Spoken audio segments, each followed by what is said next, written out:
So the Leafs suck. Hello, everyone. Welcome back to another 1T Hockey Podcast. I am your host, Martin, joined by the one and only Steven. How's it going, Martin? How you doing? I'm doing well. It's no longer trade deadline, so... It's past. Yeah, that's it. The snooze button no longer works. I've pressed it for too long. The alarm keeps going up every Monday. Yeah, exactly. If you're a GM and you wanted to make a trade and you did hit snooze on trade deadline, you gotta wait now. The draft is your next chance, pretty much. Off topic, off of what we had planned for our podcast, how, in retrospect, how do you feel the trade deadline is turned out? I thought it was good. I mean, like if you like, obviously the trade deadline now. I think we mentioned this last time too. How like it's no longer just like the actual day of itself. It's always like the week leading up. That you can count that as a part of trade deadline because you had like Colorado making the Manson deal. Yeah. Tyler Toffoli.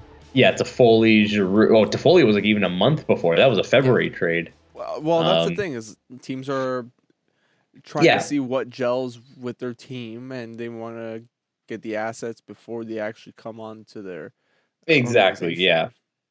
So yeah, you're right. You can even include it back to Foley, and then Leafs picking up Lyubushkin. Yeah. There we go. I made it about the Leafs already. Perfect. Oh God! And of course. Montreal Canadiens and Toffoli. Yeah, I guess we both did that. So yeah, that didn't take long to do it because it's funny. I was just saying that because just to our listeners, like we had the whole plan, like all of our topics, nothing was about Habs or Leafs. And right before we hit record, I even said like, how long is it going to take us to make it about that? Like I didn't actually think it was going to happen. So that's hilarious. A minute in, not even. Oh, yeah, I'm not surprised. Yeah, I thought it would have been less. I thought it would have been like 5 seconds. Like just first word would have just been like, "Hey guys, Habs." Just okay. See you guys later. No, thank you. Bye. Yeah, no, the trade deadline as a whole, that was great. I thought we got a lot of good trades, a lot of big trades too.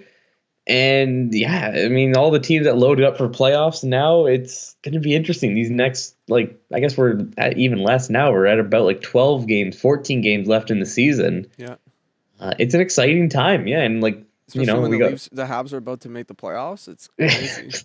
It's crazy. They were the first team eliminated from contention. I'm so happy. But now they're joined by a bunch of other teams, like whoever's at the bottom of the East. Oh, Arizona.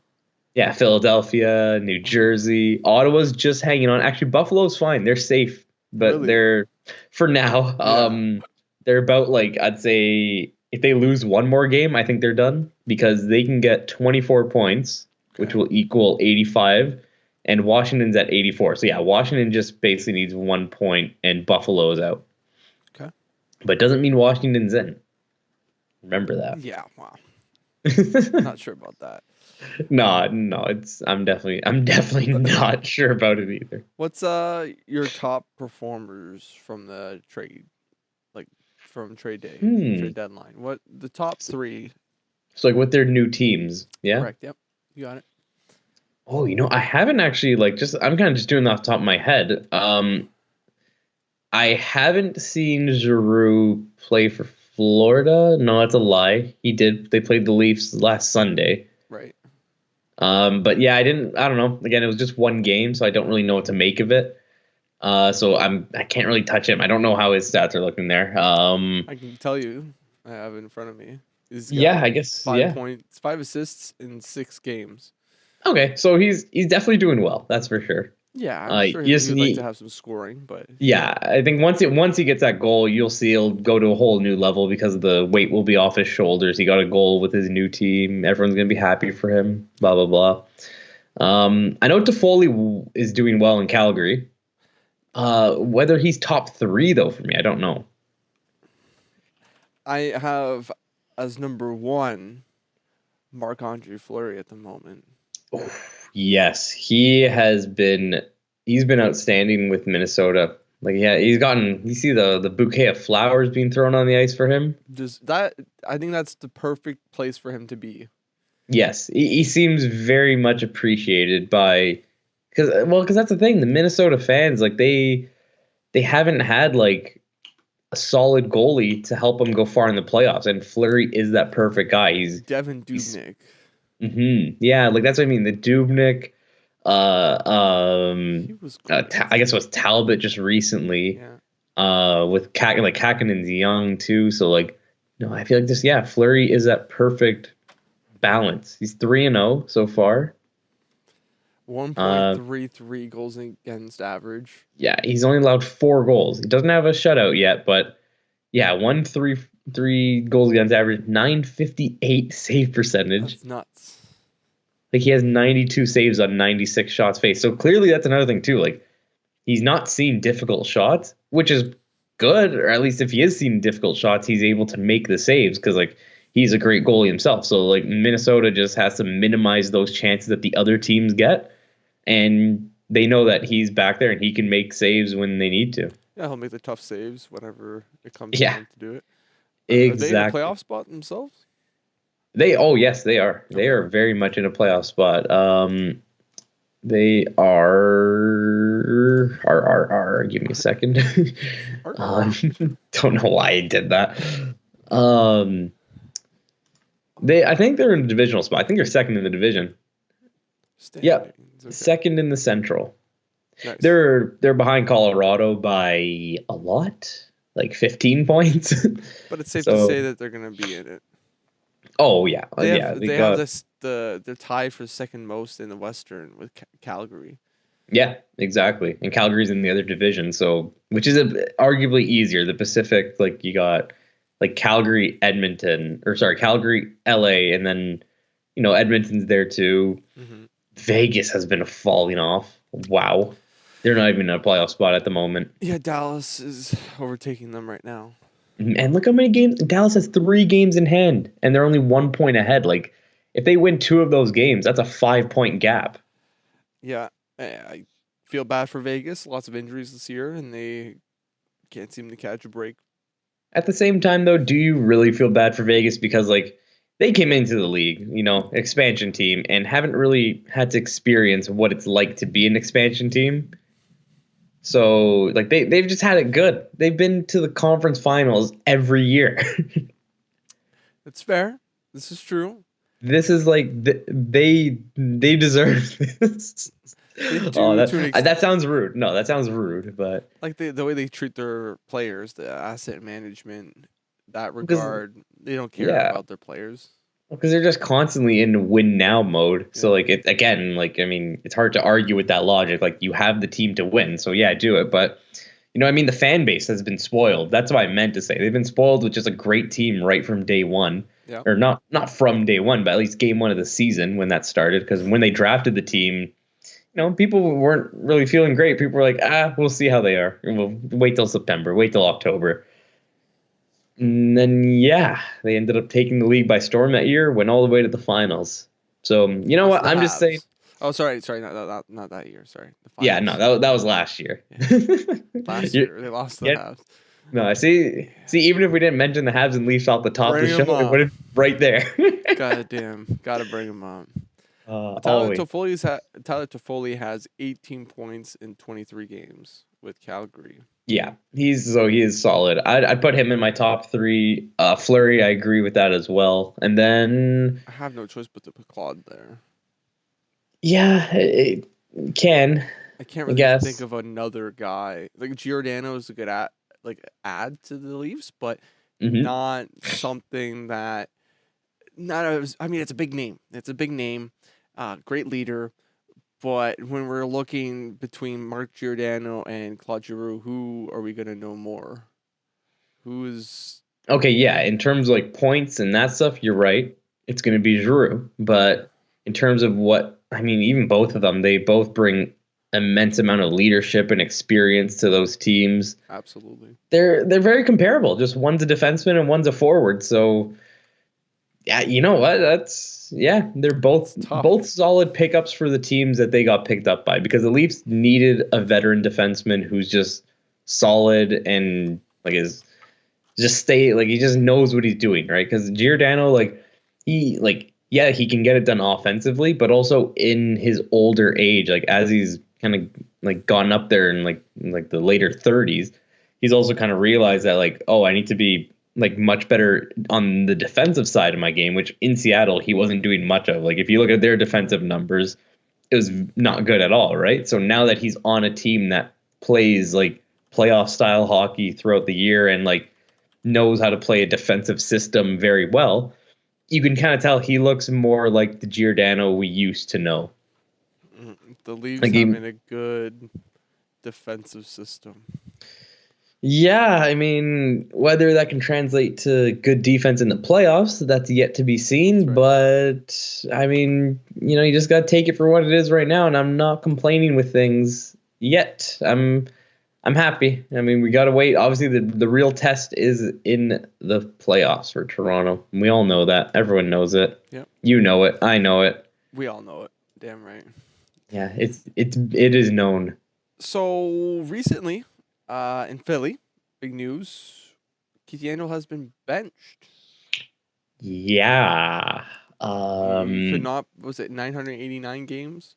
Yep, he was on 11 games away from 1,000 straight games. So he already has the record for the Ironman streak, but right now exactly, because now that he's stopped, Kessel's is still going on, and he's only like 20 games behind. So like next season he can pass it and then be the first one to reach 1,000. Not a problem. He'll easily get it done. Oh, I think so too. Well, even there was the night where his I don't think it's his wife, I think it's his girlfriend, like had their baby. Yeah. He just skated like one shift at the start of the game and then took off and went to the hospital to be with his wife or girlfriend. Legend. Yeah, but I mean, even by the team, it was a very classy move to be like, yeah, we understand how much this streak means to you, so we'll let you take one shift and then you can go be with your family and be there for the birth of your child. They need good stories in Arizona, I'll tell you that. Yeah, exactly. But yeah, here he is. He now has the longest one at 968. And yeah, he passed the old record, which was Doug Jarvis's 965 games on March 25th. Well, Yandle still holds the title as the longest. Yeah. So he just needs to pass him now. Yeah, exactly. As long as nothing happens to Phil, God hope, knock on wood. Hopefully. Yeah, he should be okay, and then it'll be Phil as the leader. Phil will have the NHL record. What a legend. Did you know that Phil Kessel Ironman streak started when he joined the Leafs? I think we talked about it. We did, yes. We did. I thought he got injured sometime before he was traded. That year he was traded? It was so when he got injured that year, but he was not. Well, okay, so here's the thing. When the Leafs acquired him from Boston, sure. Okay. He just got like a surgery or something. I forgot what he got done. I think might it have been either way. I can't remember what it was for exactly. But he missed 10 games that year, like the first 10 games of the season. And then ever since that moment, when he stepped on the ice for his first game as a Leaf, he has not missed an NHL game. It's like they bandaged him up with leaves. That more than leaves, man. They got some like blessings from like the Pope himself and like just poured the holy water all over his body. Came up and said, "Here, drink this. I'll see you later." Exactly. It was Call me when you're 100. Yeah, I haven't stopped playing hockey. Like I have 10,000 games played under my belt. Oh my god! I just retired because I was bored. Really, I've gotten every record. I couldn't do anything else, man. I needed to move on and do something new in my life. My wife's dead. My children. I saw my children die. Oh my god! Why am I still alive, Superman? Oh god, that just became something else now. Jump the shark there. Jump the shark. Oh, big time. But yeah, going back to Yandle. Yeah. It's weird just because like there's no real reason that came out as to why he sat last night. People are just like, oh, he sat. I guess he sat. Well, like, I mean, even like I'm reading here on like this article at NHL.com, like you're reading, and even like yesterday, I remember, or on Friday, the news broke that he would be sitting Saturday, or no, it was yesterday. Never mind, it was yesterday morning.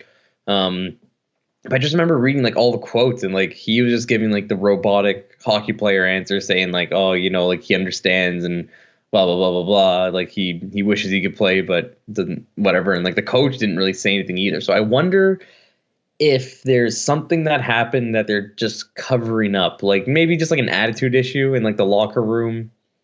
Maybe he's just kind of been acting up a little bit and they need to discipline him, but they don't want to make a big deal of it because they understand how much attention it will draw. So I don't know. Again, it's just a very weird situation because it's unfortunate, man. Like he's been playing, like this streak started in March 22nd, 2009. That's the last time he missed a regular season game. So yeah, I don't know. I mean, it's just very confusing to me, and I wish it didn't happen to a guy like him. He seems like a really funny guy on and off the ice. Yeah. I don't know. Most of the people on his team, from what I'm reading, they think that he should have gotten that opportunity to get 1,000 games and then bench him, right? Yeah. That would at least bring him to the end of the year, and there'd be a few games left, right? They made a decision, and they have to roll with it. Basically, it's a business. Like you said this morning, it's part of the business. I mean, it's not really part of the business, is it? Because like this does not happen. You don't have a guy who's about to hit 1,000 games played on your record sheet. Maybe it's like they didn't value him. And in that retrospect, I can understand that. He's not a guy that was playing top minutes. He was taking up a bottom spot, and he wasn't very good at it. He wasn't good in Florida either. So was it something that was coming to him? It's like, it's about time. This guy has a -39 this year. Yeah, well, I mean, you look at Philadelphia; they're not having a great year either. So I don't know. I mean, he, like, in his quotes, he was saying how like he understands you get to this time of the season, and yeah, I mean, if that's his stats, like if he's playing at a -39, then yeah, Philadelphia is going to be like, well, we value our future more. Yeah. And like especially at this point where you're out of the playoffs and you're just rebuilding pretty much, like you're just worried about your future, and like any players like that, yeah, I mean, sadly you do have to bench them, but yeah, I agree with you. At least let him get to 1,000, or at least just let him play out the rest of the season. Like it's one guy in your lineup.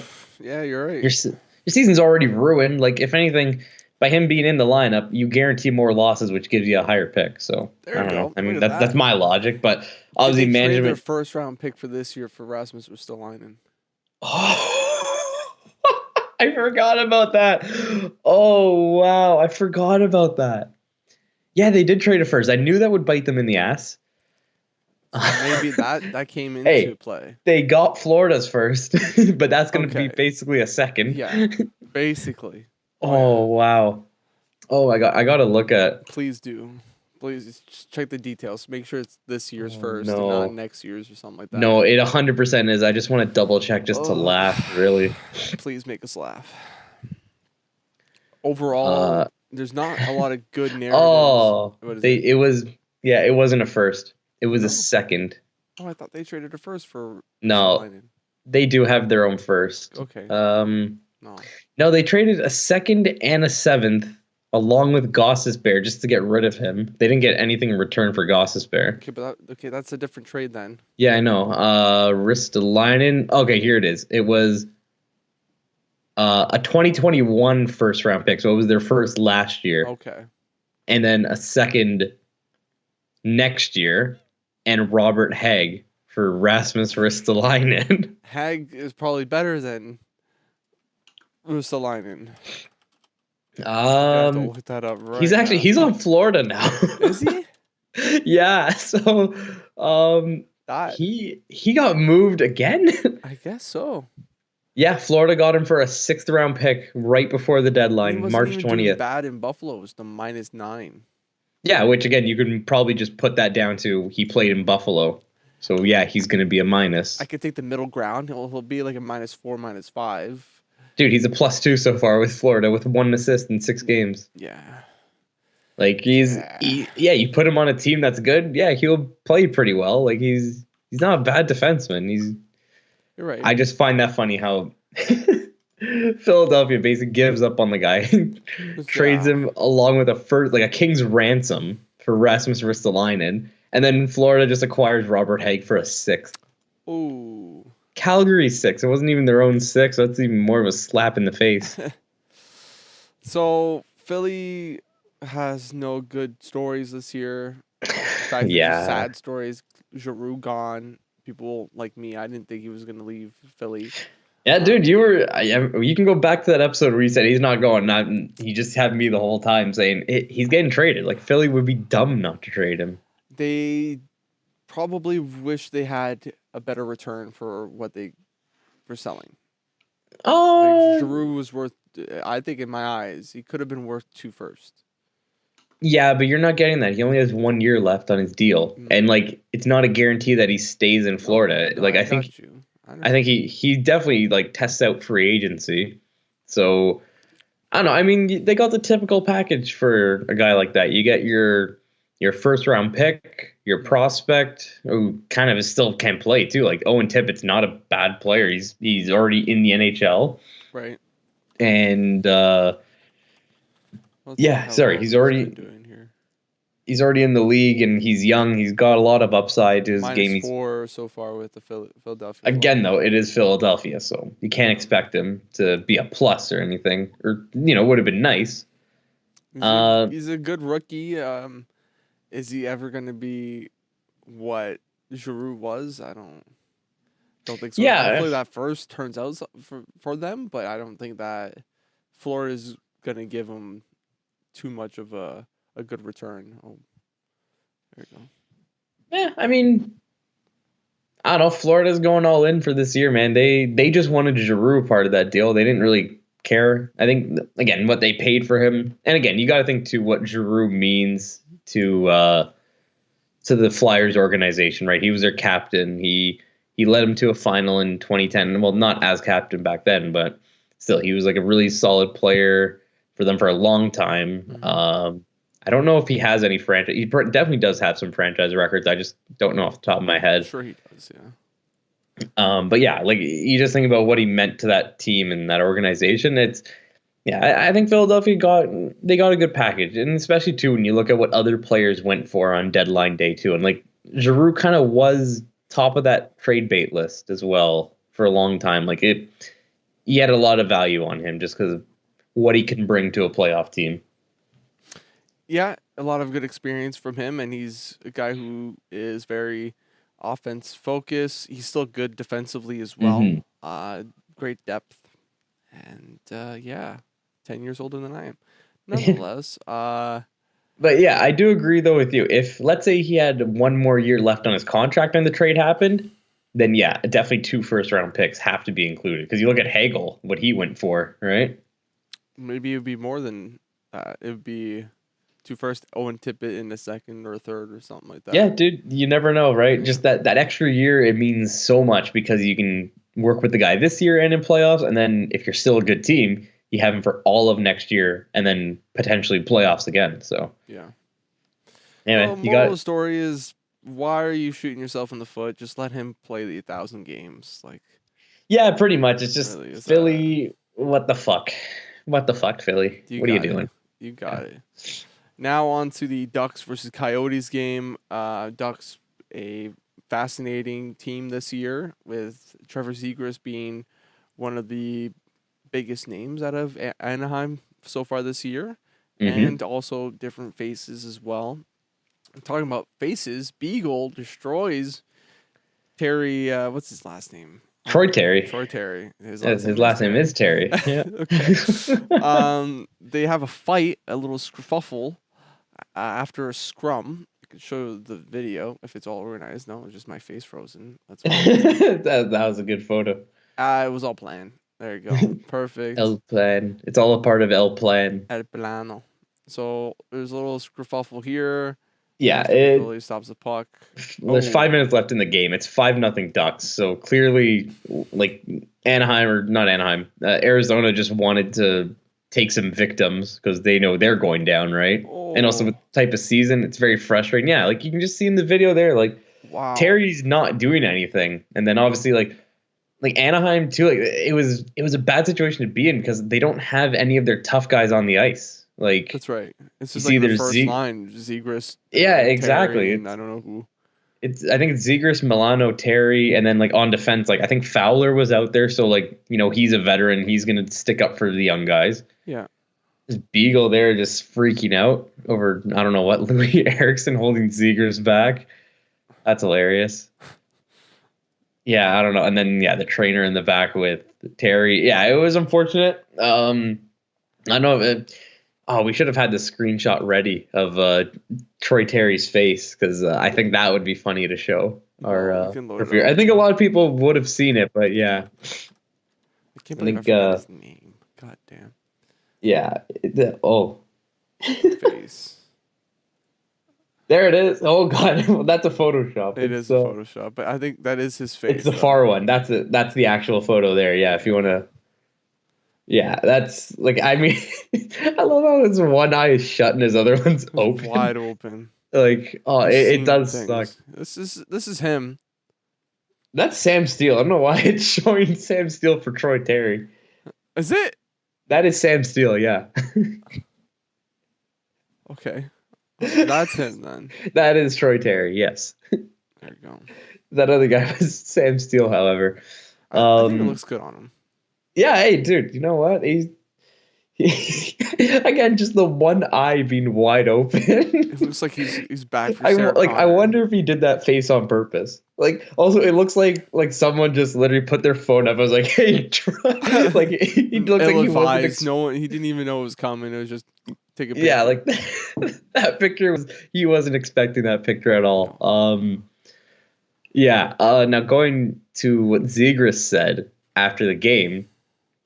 So his direct quote here was, "I get that you're going to hit me in the back if you don't punch a guy when he's down, especially a 32-goal scorer in the league who's a superstar. I think it's embarrassing and it's a bad look for the league. For the player that did it, Jay Beagle, it's humiliating and I think he should be effing punished." Big word there. Because again, I mean, I don't know if I can say that word again. I already said it twice in this video, and like I don't know how YouTube's rules are for it. It's weird. Is there anything that's going to happen to him? There's another incident part of this game. This happened Friday. Okay. And I'm trying to think, like, so they already made the decision that the other player who we'll bring up very soon. Yep. But I'm just trying to think with Arizona. I feel like they might be playing tonight or something. I could be wrong. They are playing tonight or this afternoon, I guess. Right. So I don't see a suspension happening for Beagle, which I'm kind of surprised about. Or even a fine or something like that. Or grievous assault. Honestly. But again, I guess at the same time, like you can't, I don't know. It's a weird situation. Like Beagle, he's a guy, like he's been around a long time too. And he can fight, but you got to know your weight class. Like I don't know what Terry was saying or what kind of led that all to like boil over that way. But I feel like a guy like Beagle's got to know that, like, you got to fight someone in your weight class, and you can't just go after a guy like Troy Terry, who's not really a fighter himself. Yeah. Beagle's 6'3", 210. Terry's 6 foot 185. So, he is a weight class below, and he just doesn't have the experience. He's not a fighter. Wasn't there a situation like this is near the end of the game, right? It's a blowout. Oh, that's loud. That's a third with 5 minutes left. Yeah, exactly. The game's over. There was another situation. I'm trying to think of what game it was, but it was near the end of the game. And it was Lars Eller's hit on Kotkaniemi. Mm-hmm. That's something that we could get into as well. But what's with these late hits? Like this is the same with this situation, right? It just happens near the end of the game. Lars Eller hits Kotkaniemi ill-advisedly. It's a hit. It's a clean hit from what it looked like. Jesus, why do they keep? Here, let's put it up here. Well, this one. This is like a few weeks ago, right? So again, like a few seconds left. Last week. Boom, right there. Yeah, I mean, again, you look at it, you got like you see right this to all the the time. head, right to Yeah, the head. exactly. Like from a guy like Eller too, not really expected. I'd never thought of him to be dirty like that, but also, I mean, you're Oh looking. my, sorry. It's hard to see. Like I don't think he was going for the head. That's the thing. I think he Puts was his going. shoulder into his head, and Kotkaniemi's arm goes up. His right arm goes up, and Yeah, I Kotkaniemi mean, walking off. maybe with 3 seconds left in the game, you don't do that. You probably let up and like you don't hit the guy as hard as you can. But again, he wasn't aiming for the ed for the ed. I'm British now. Yeah, he wasn't aiming for his head. Yeah. Yeah, I don't know. I mean, but yeah, with late hits like that, it's just frustration. That's all it is. Like when a game gets out of hand, like if the refs, especially if the refs aren't doing a good job at like containing the players and making sure that they're on their best behavior, then yeah, you get things like this that break out, and then sometimes it doesn't even have to be by the way the game's being officiated. Sometimes the players they like just doing things on their own because hey, they're gonna do that, right? Remember this one? Okay. Oh, of course I remember this one. I think everyone will remember this one. Yeah, that one's just Scheifele being an idiot. Like, I don't understand. I feel like this can be in the same park and, park and dine space as all the examples we've seen in this segment here. All these examples shouldn't happen. Beagle shouldn't be getting angry. You lost. Take it like a man. Yeah, exactly. You have the net empty. If he's going to score a goal, he did score the goal, and then the guy just drops dead. Jake Evans. Yeah, like I know. Kotkaniemi wasn't doing anything. He just had the puck. It wasn't even.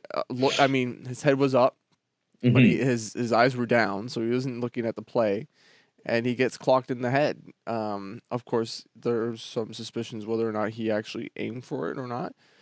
But yeah, what did he get anything for that, Lars Eller? I think he. Oh, I'm gonna look right now. Might have got a game for it. Well, hold on. There's you would have passed it. It's 28. Yeah, dude. It didn't happen. You didn't get anything.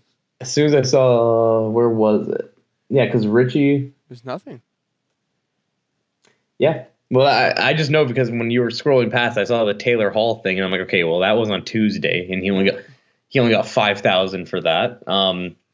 Did we talk about that? Did we talk about that? No, we didn't. We got to look at that. Bringing the Leafs here. But yeah, hey, I had to make it about the Leafs. I guess we can talk about it quickly. Right now.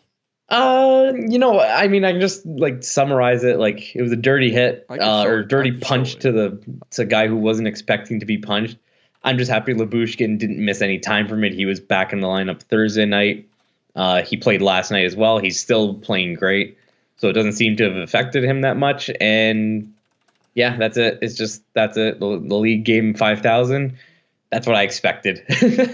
As sad as it is, that's what I expected. Did you think that he was going in for a hit or he was throwing a punch, right? Yeah, he was throwing a sucker punch to a guy who didn't know a punch was coming to him. That's just called being a dirty player. So let's go to the moment it happens here. Yeah, here's the replay. So Hall gets pushed here. He spins into that hit. So yeah, fine, it's a hit from behind, but Hall made it a hit from behind. I don't know why they showed it. I mean, that angle shows Lyubushkin's hit was clean, and then here it looks like he's trying to grab him and spin him around.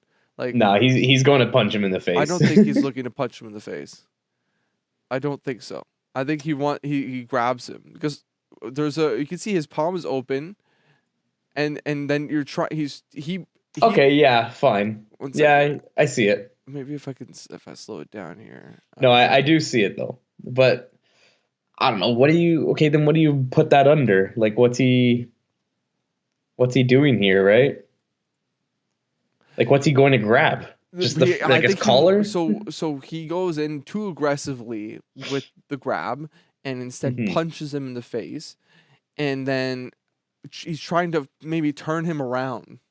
Yeah, he's like get his attention like that and just get But instead, you see how then he grabs with his other arm. He's trying to get a hold of him. He's trying. Yeah. He was hoping that he was switch, and then he pushes him down to the ground. Yeah, again, you're going after a guy like it's a cheap shot. Either way, it's a cheap shot. Like Carlos I don't know what he's doing. He's just yeah, dude, I don't know why he joined it either. Like Labushkin. He's like, yo, I'm so sorry, bro. My teammate's just an idiot. I'm sorry. No, but he gives him an extra shot. He's like, stay down. See, That's like fair. I don't know, man. I don't know what's going on here. I think no. You know what Carlos saw? Carlos saw the initial hit on Hall. And then he saw Hall getting upset, and he's like, well, Hall's not a fighter. I got to step up for him. Right. But, I mean, it's just funny because that's just a Boston Bruin mentality. Like, that's how they play. Never thought Taylor Hall would have that mentality, though. Like a Boston Bruins mentality. When you don that kind of jersey, it has to happen. You have to. Evil sets in. Yeah, there's a switch in your head. That's called dark magic, and or the dark arts, whatever you want to call it. And basically that gets turned on, and then you're allowed to do things that you wouldn't normally be able to get away with. That's what it means to play for Boston, man. You got to do that. And then going back to the Anaheim Ducks game, Nick Ritchie got suspended for a slash on Shattenkirk. Oh yeah, what a guy. We'll show the clip here. Yeah, just again, the game's already chippy and whatnot, and Cajun. Jeez, I actually just saw it for the first time. It's kind of funny. What you just saw it now? Yeah, I just watched the clip for the first time now. Oh. Like, the only reason why he got suspended is because you shouldn't have a stick near a guy's face. Like, he hit him with his blade. He gave him a slap. He slapped him with his blade. That's basically what he did. But yeah, like, I'm sure Shattenkirk's okay. Like, he's not injured or anything. But he didn't even move his head when he got smacked in the face. Like, I think Shattenkirk was more like, "What the hell is wrong?" Like, you can kind of see too. Like, as Richie skates away, he chirps at him, and like, yeah, you can see there. He's probably just saying like, "What the hell's wrong with you, bud? Like, what are you doing?" It's very dangerous. Very dangerous. And then yeah, I'm kind of watching like the summary video. So it was slashing. Also, Richie does have a history too with suspension, so you can't let that go lightly. Right. And again, I think it has more so to do as well with you're putting a stick near a guy's face. Like that you don't do that. No. It doesn't matter if you lightly tap him on the head with it or give him a little tickle. It's just like, no, just keep your stick away from heads. Just don't. It'll be okay. Hey, another thing in that game that we could talk about was Zegras' Michigan goal. I don't know if you saw it. He got one that game. He did get a Michigan goal. Wow. Very interesting because he tried to do like I guess I'll leave it for you to find it and show. Sure. I appreciate that you sending me the. Sorry. It's fine. I can do some research. It takes 2 seconds. There it is. See, it's already there. Like this. Pause it. Jesus. This is just incredible, honestly. Trevor Zegras is a hell of a player. Mm-hmm. Here's a shot from the point, rebound, and here he goes.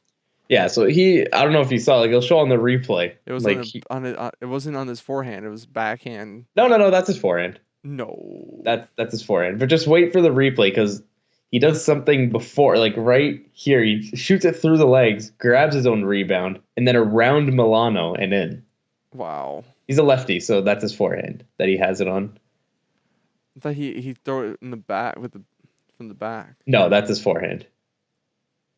It's on the part of the stick that curves inward. Okay. You can't it's very difficult to have the puck sit on the other side and do that stuff in the air. But yeah, no, just the through the leg shot, picking up his own rebound, and then Michiganing it around his teammate.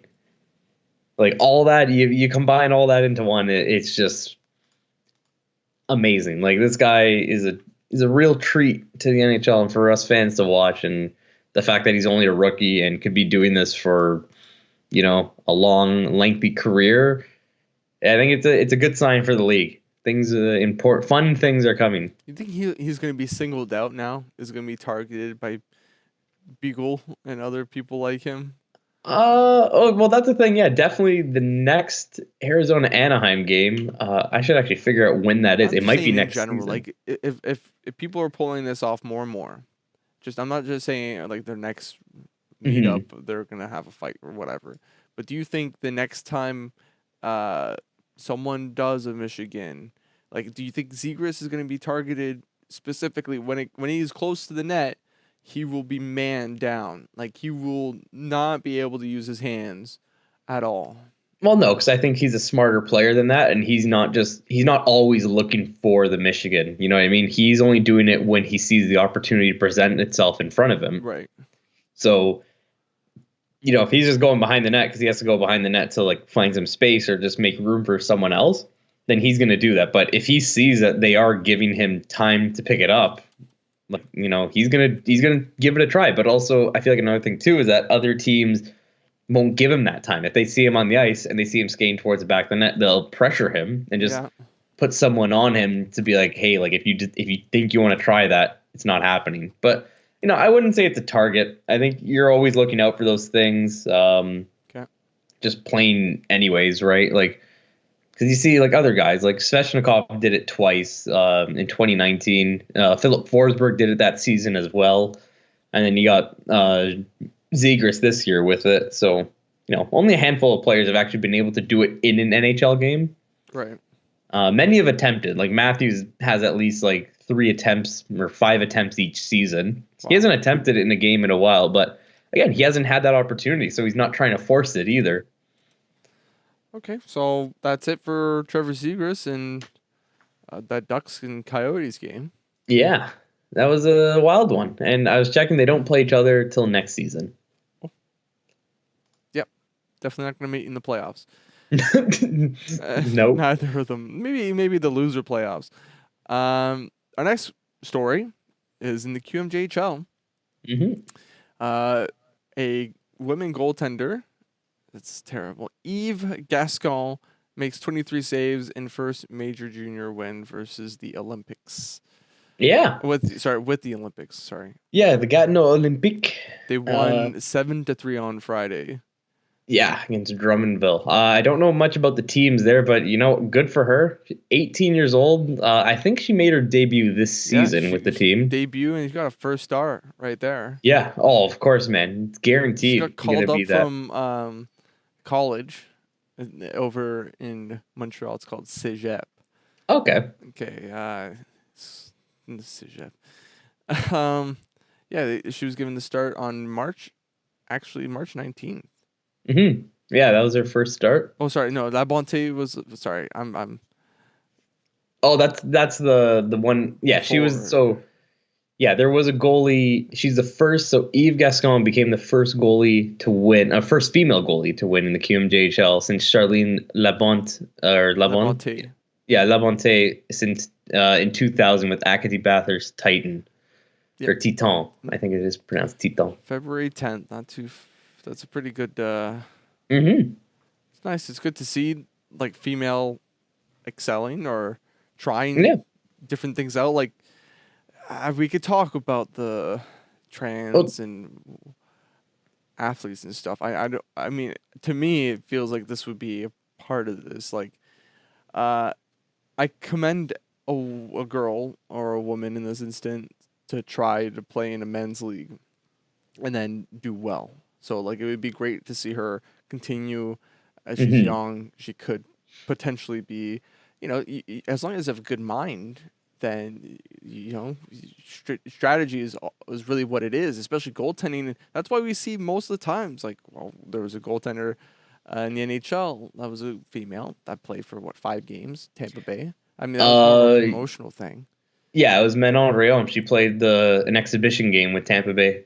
There you go. So no actual games, but it would be it'd be cool to just have women who could play against men, and not like men who turn into women and go play against women. That's just not enticing. Yeah, I get what you mean, but in this case here, like with Yves, she's 18 years old. Yeah, she just got her first win. She's playing some games.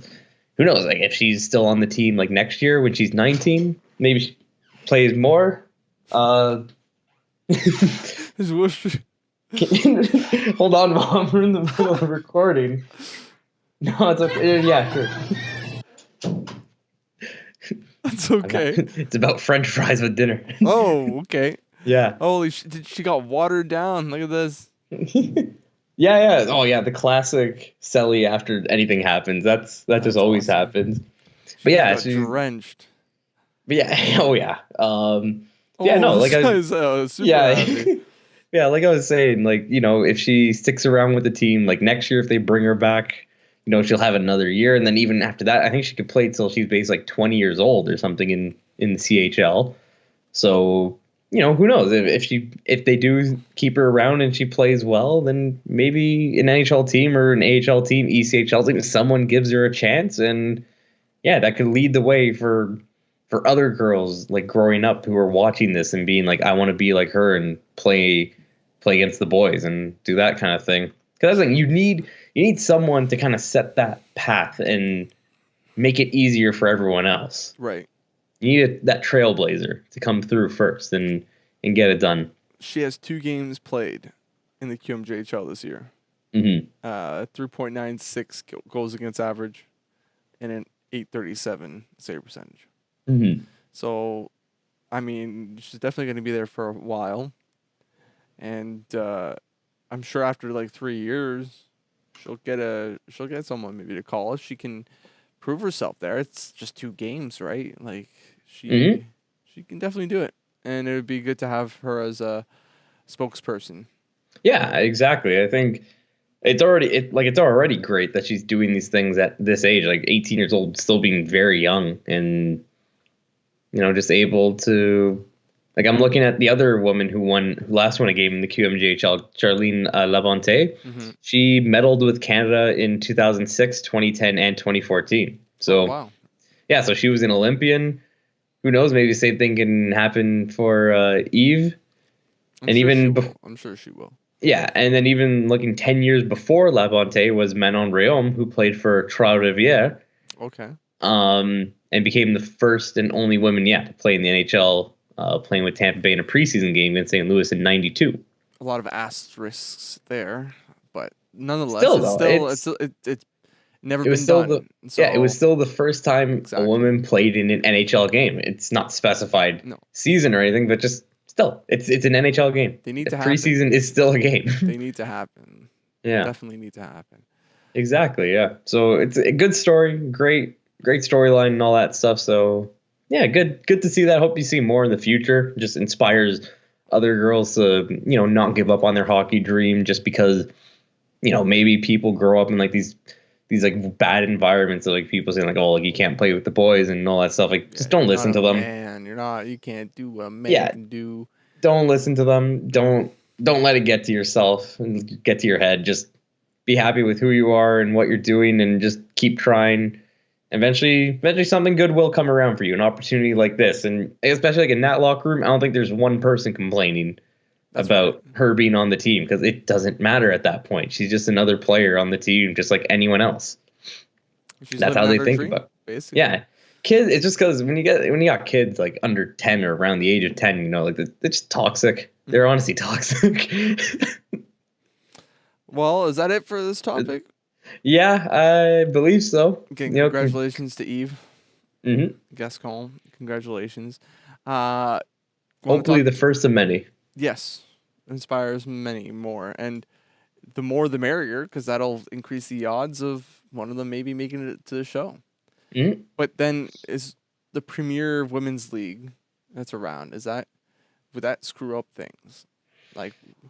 No, because that's still like... Would that be considered like the juniors of the NHL? No, that's basically like the NHL for the women's game. Yeah. But if, for example, say the next Wayne Gretzky, she's got a pair, and it's a woman, and she gets to play in the NHL, right?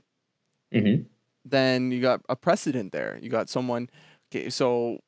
Just like the players before him, Wayne Gretzky, he was a weird statistic. He never had shown, like, these stats never came through in the NHL, he would have been in a league of his own if there were as many players as him.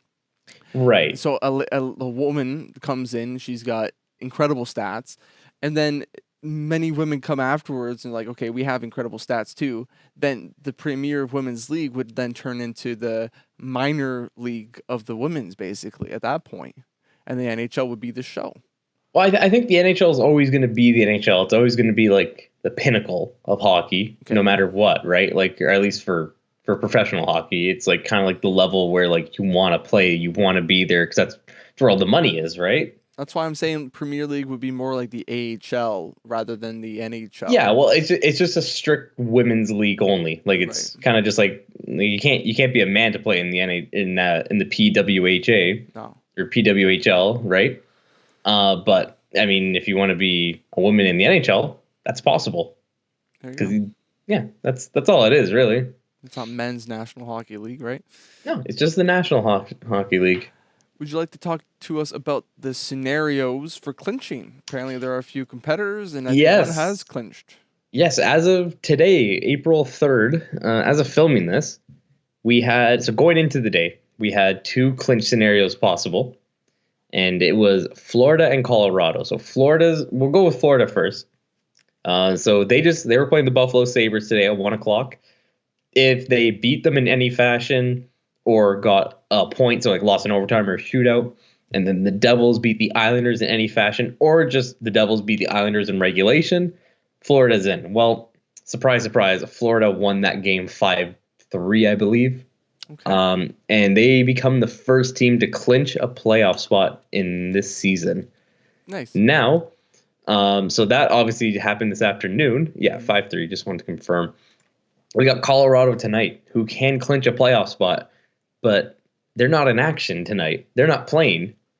So if the Vancouver Canucks beat the Vegas Golden Knights in any fashion, regulation, shootout, overtime, whatever, Colorado clinches a playoff spot. Wow. Yeah. They didn't have to do a thing. Yeah, they're just sitting at home, basically just saying it'd be nice for the Canucks to win. Like, I don't think they're stressing about this playoff spot. Like they have it wrapped up, right? But it's always nice just to get that clinch as early as possible, and it makes you feel like just you're ready to move on to the next stage of like the season, which is just playoffs and that stuff. Can't let go though, but I'm sure they won't. You can't take your foot off the gas at all, because then come game 1 of the playoffs, that other team who's been pushing gas pedal for so hard because they're trying to get into the playoffs, and they're not letting up either. They're just going to be going on full steam. That's right. Oh, yeah. Huberto, talking about the Florida Panthers, he set a franchise point record. Yeah. Yeah. What was that record? He is now the Florida Panthers' leading point scorer in a single season. With how many? Well, as of now, what? He's, I think, 96 or something like that. Yeah, but who knows what he'll end up with? It'll be over 100 for sure. Right. So that's cool. First 100-point scorer in Florida Panthers history. That's awesome. And he's also broken a NHL franchise history, or not franchise, NHL record. Most points, most assists by a left winger. Yes, that is correct. 71 or 72. Well, right as of today, it's 73 assists. Okay. In 69 games. Wow. So he hasn't missed a game for Florida all season, and yeah, he has more assists than games played, which is crazy. Just like imagine if he gets 90 assists this year. Like he'd have to go on a bit of a tear to do that, but I'm looking at his past 5 games. Before today's game, he had 2 assists against New Jersey, an assist against Chicago, an assist against Montreal, an assist against Toronto. I'm sure it goes even, it does. An assist against Ottawa, 2 against Montreal. And like even in some of those games, he's getting goals too. So he's just racking up points. March 10th, 4 assists against Philly. Wow. Jesus. He had a streak in February, 18th, 20th, and 22nd. He had 16th, 18th, 20th, 22nd. He had 2 assists in each of those games. It just comes to him naturally, I guess. In this, looking back at it now, seeing that Huberto was a great passer, and so far Giroux, he's been just passing assists and whatnot. You think that if the opportunity was there, a similar name to Claude Giroux. Let's just say, throw it out there. All right, just for shits and giggles, Vladimir Tarasenko was available for the exact same price that Philadelphia accepted for Giroux. Yeah. Would you rather have Tarasenko or Giroux in that trade? If I'm Florida? Yeah. Man, you can't go wrong with either one, honestly. You got one that's a natural goal scorer and one who's just an all-around stud. It's a very tough question. It is, honestly. It's so tough because, yeah, you're right. Like, what if St. Louis was in a bad situation where they weren't competitive and fighting for playoffs and all that stuff? Like, Tarasenko, I mean, that's the thing. Like, he has this year and next year as well.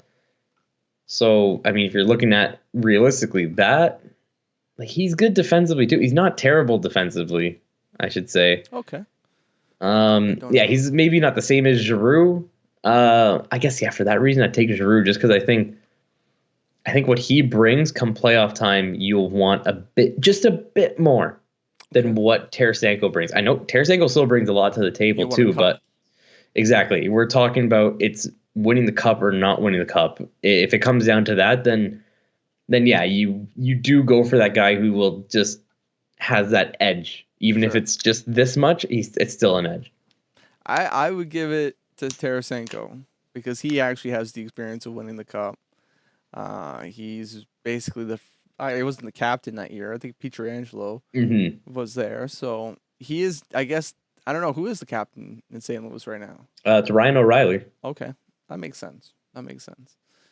He's a special player, and I think for looking at how the points are being produced here, you got like Carter Verhaeghe, Duclair. I guess he's the one natural sniper that I can think about on that team.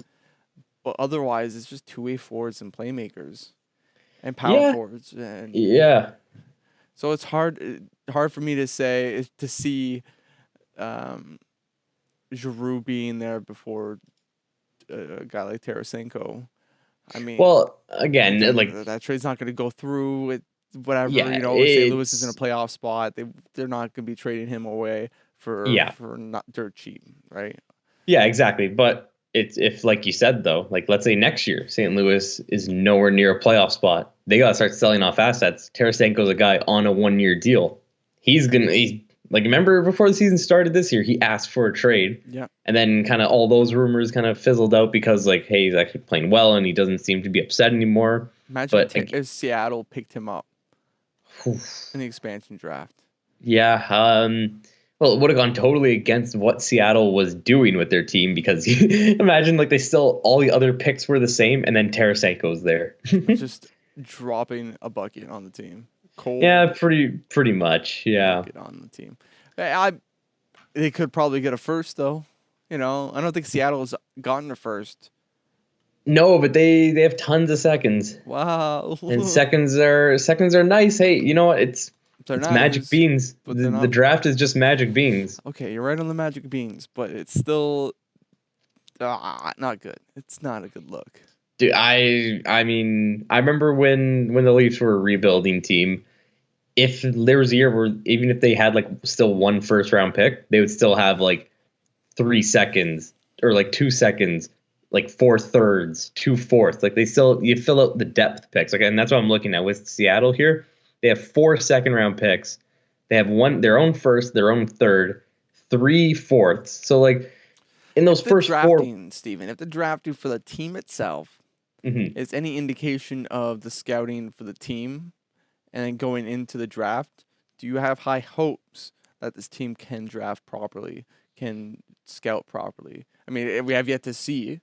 I don't know the scouting department, they might have already scouted and been scouts for other organizations. Well, I want to take a look at who they drafted last year, at least in like the top end rounds, because obviously it's only been 1 year. None of those guys are actually playing on their roster.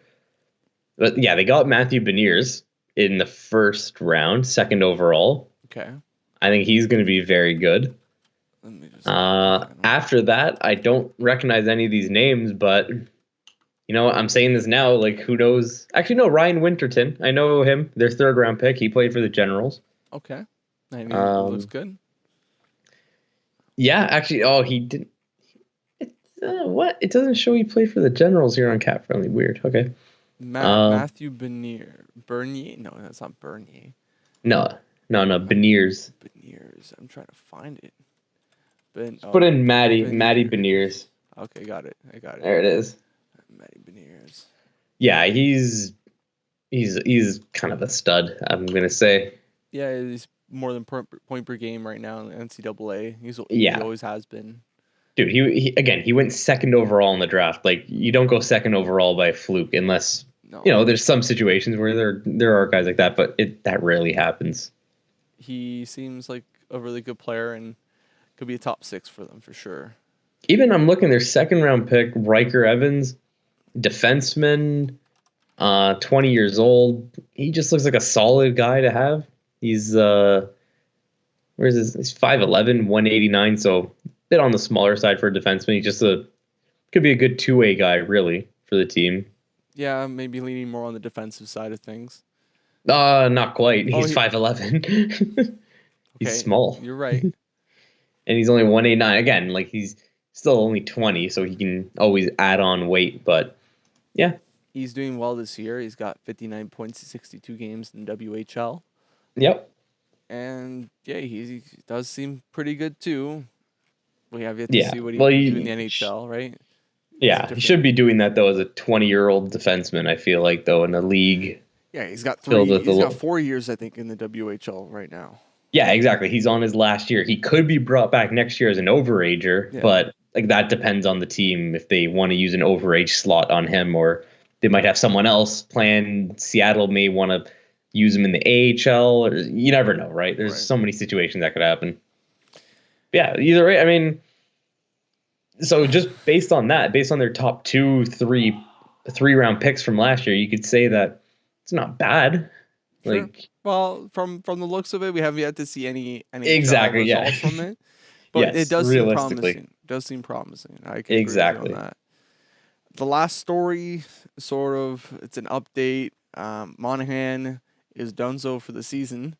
Mm-hmm. He has an injury. Steven, can you tell us a little bit about that injury? Yeah, he is getting surgery to repair the labrum in his right hip.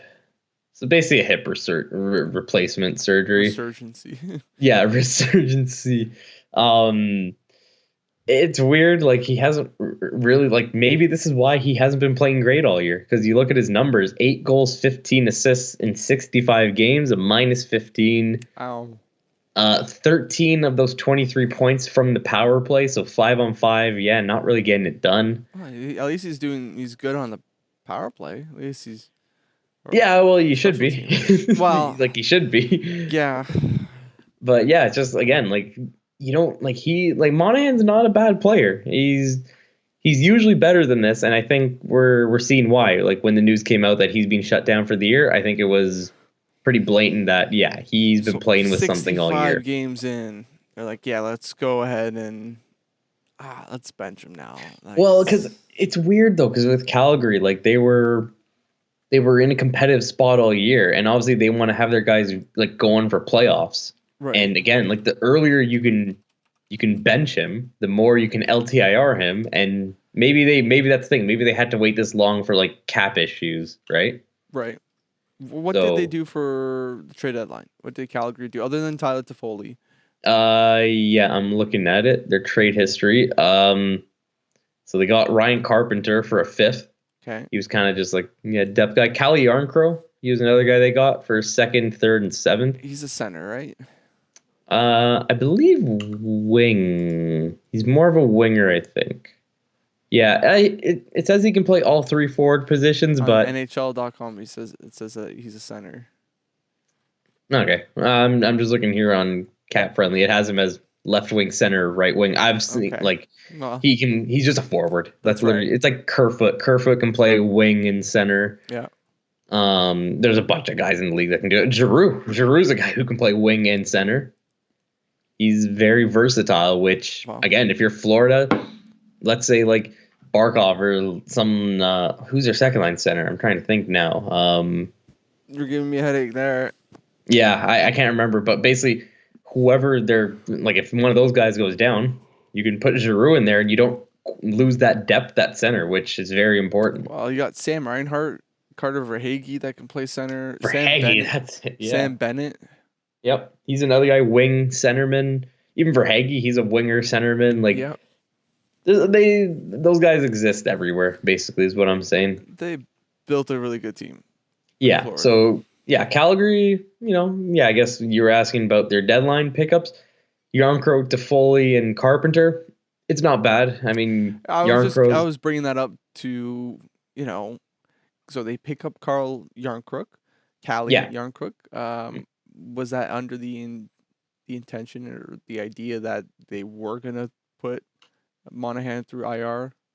And I don't know. I mean, his salary isn't even that bad. It was $2 million, and Seattle retained 50%, so he becomes a $1 million player. Okay. Against the cap hit, Ryan Carpenter is already $1 million player.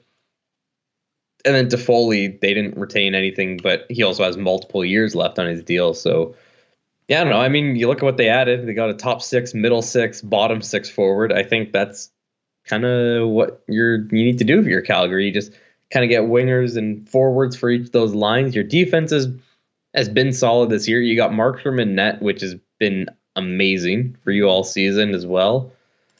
But yeah, I guess their cap isn't bad. No, it's not bad. And actually, yeah, with Monheim on the LTIR, it does give them that little bit extra room, which just kind of, just there's a bit of security now. They've been on a 3-game losing streak right now. Yeah, they had some tough games this week. I went in the shootout, but they've been struggling a little bit here and there. Is that last month you have? Yeah, I saw Thursday night. Yeah, the Colorado and LA games, I watched both of those, and then even Saturday they played St. Louis. Games versus Colorado and LA, and then St. Still, Louis night. Those are all playoff teams. Yeah, and they lost to each of them. And the Colorado game, McKinnon wasn't even playing that night. Wow. Because remember on like the Monday, they were like, oh, McKinnon's going to be out long term, and no, it doesn't sound good. And then like Thursday night, they're like, he's back. It's like, what? I thought he was supposed to be out for like a month or something. Like they made it sound like it was like the worst injury in the world. And it's like, no, he's back after one game. Well, it's good that he's not out until the playoffs. It is very good. Yeah, that's A+ news if you're a Colorado Avalanche fan, but if you're anyone else in the West, you're not happy about that. You wish he was out long term. You don't want to see him play. Oh no, not at all. As great as a player, like I want to see him play because I just love watching McKinnon play. But yeah, if I was, let's say, a Minnesota fan, I wouldn't feel good about playing Colorado. Although I'd feel better now with Fleury, but still, you're also Minnesota. Well, Minnesota is a great hockey town, and I feel Fleury going there is awesome. Peace of mind that he needs. Minnesota is the state of hockey. Exactly, the state of hockey. What a joke. The state of hockey. I love how that's their thing. But I think that's it for this episode, right? Yeah, I mean, pretty much. I'm looking through Twitter just to make sure we're not seeing anything trending that we missed.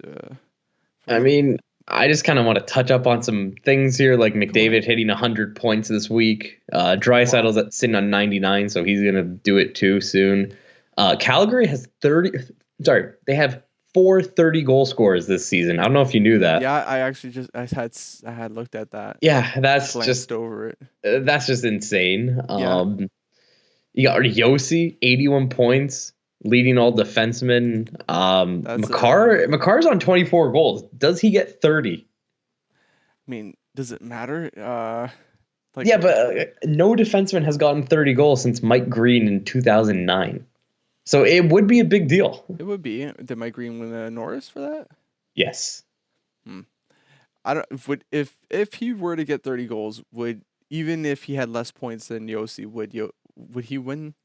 Oh man, with the Norris, sorry. If it were up to me, no, because I think obviously part of the Norris means you have to be a good defenseman, and I think Makar is not a bad defenseman either. He's good defensively, but I think Yossi is better. But that's mainly just because of how much longer he's been around. He gets it more. I'm not saying Makar doesn't get it. He's a phenomenal defenseman, even in his own end. He does the right things. He doesn't really make a lot of mistakes.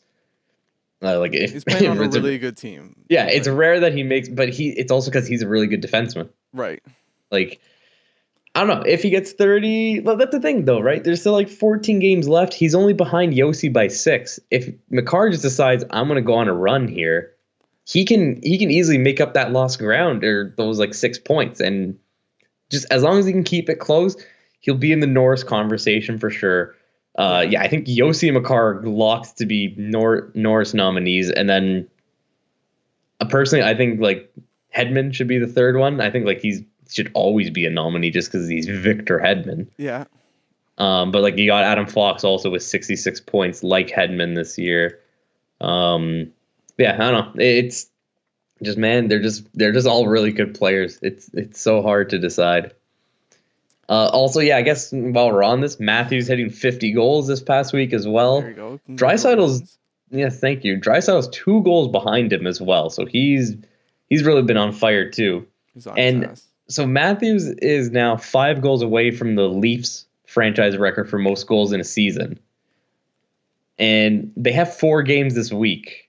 They got Tampa Bay tomorrow night, so let's say he gets 1 in that game. Yeah. They got Florida the night after. Let's say he gets another in that game. That's 53. Then they got Dallas on Thursday night. And let's say he scores in that game. That's 54. Do you know who the game on Saturday is against? And it's in Toronto as well. Don't tell me it's Arizona. Oh, it's the Habs. Okay, well, there's a loss for you guys. Yeah, but if Matthews can break the Leafs franchise record on Saturday night against Montreal in Toronto, I think that's the aim. If you're Austin Matthews, you're looking at that game on Saturday as the one where the record's broken. Even if he's going into it sitting on 53 goals, he can put 2 goals in against the Habs. Yeah, he could if he can even get a hat trick. Dude, I want Matthews to dunk on them with 5 goals in that game. I don't. But hey, I understand. I understand where this hostility is coming from. Definitely. Oh, you think? Jesus. So aggressive. I know. I'm just saying. I'm just having fun just here. Happy to be here. Crying out loud, man. It's awesome to see this many goal scorers. The amount of 40 goal scorers this year is absurd. A lot of guys who are 38, 39. Yeah, exactly. They're all sitting on it. That's right. They're gonna be 40 goal scorers too. Even Branton and Duchesne at 35, they have a very good chance of still hitting 40. Yeah. Even Elias Lindholm, he could hit 40. Chris Kreider getting 46 goals and 19 assists is quite the shocker. I don't know. Does it show here? Yeah. Look how many of his goals have come on the power play. Power play goals. 24. My God. Yeah.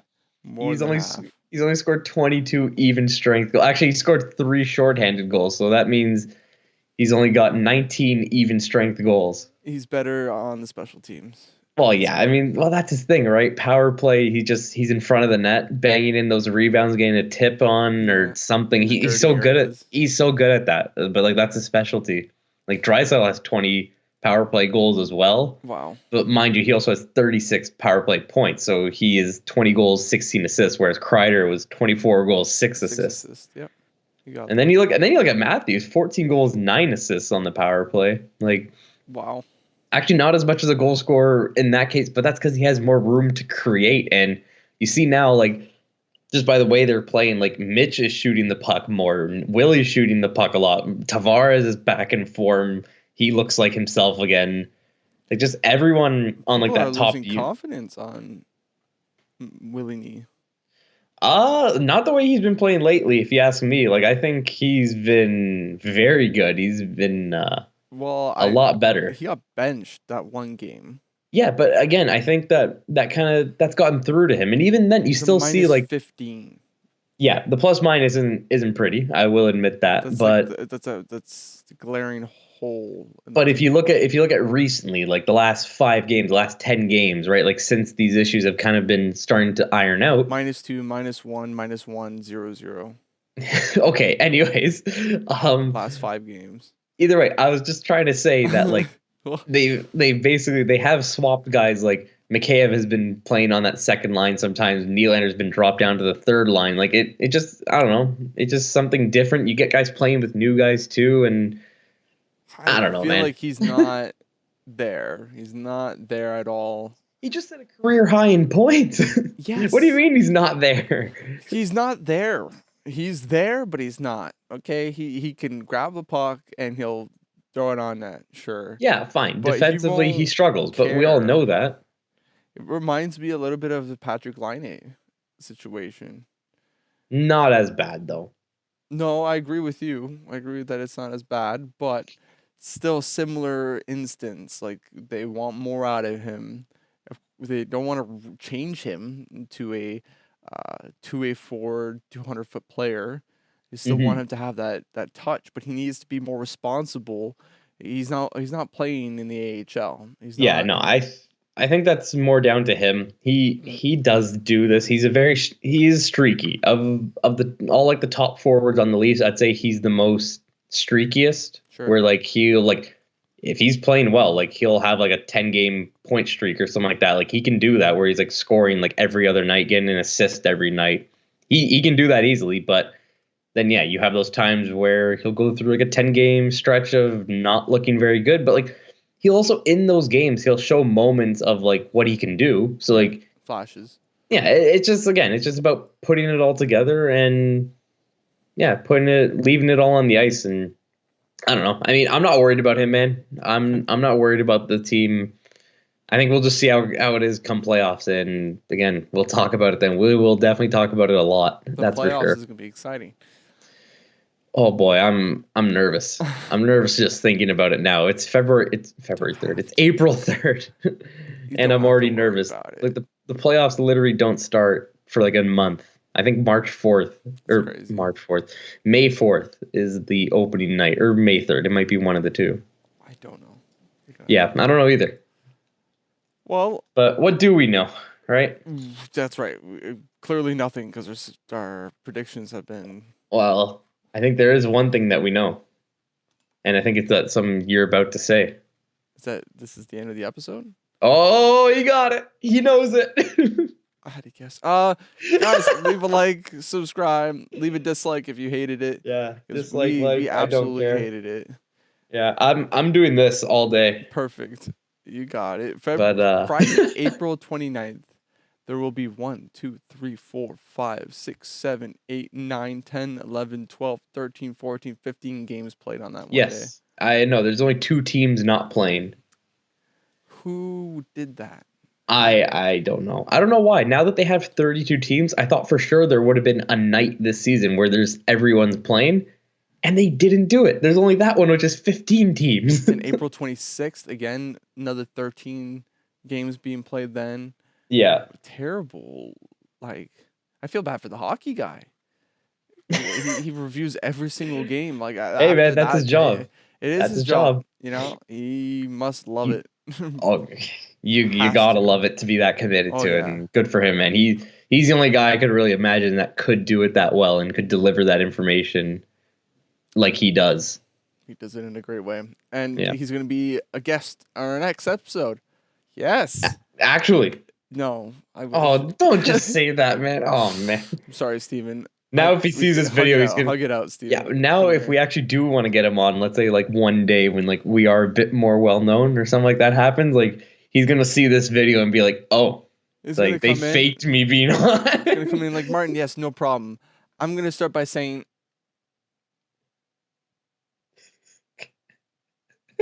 It's just like, oh, I think the camera stopped working. Yeah, he's just gonna stop. Like, if I just stop moving like that.